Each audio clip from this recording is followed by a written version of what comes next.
Magandang araw po sa lahat. Joan Manalo po, House Beat Reporter for Billionaire News Channel.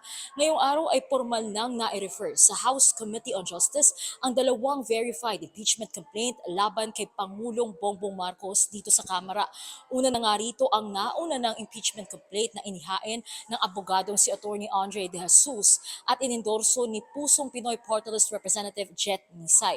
Pangalawa dito, ang kaka-file lang kaninang umaga na impeachment complaint laban pa rin kay Pangulong Bongbong Marcos na inihain naman ng progressive groups kabilang na ang bagong alyansang Makabayan o Bayan na inendorso naman ng Makabayan Bloc dito sa Kamara. Matapos mantala ang filing ng Makabayan Bloc at ng ibang progressive groups ay formal lang tinanggap ng Office of the House Secretary General kanina ang kanilang 37-page complaint.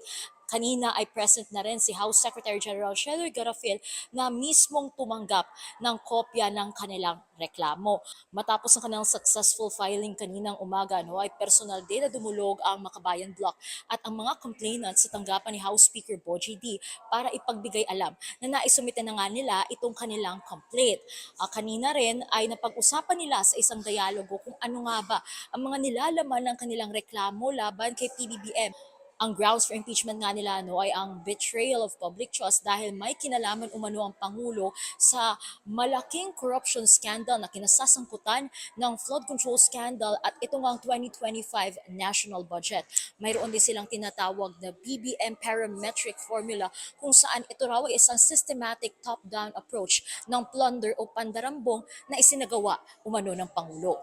Kinumpirma nga rin ni House Speaker Bogie D na natanggap na ng kanyang opisina itong kopya ng pangalawang impeachment complaint at inatas na i-refer ito sa order of business ngayong araw at successful na nga na pag-usapan na ito sa plenaryo at na-refer na sa Justice Committee. Ngayon ang Justice Committee na ang magpapasya o magsisiyasat kung talaga bang valid ang grounds for impeachment na nakasaad dito sa parehong impeachment complaints laban kay PBBM.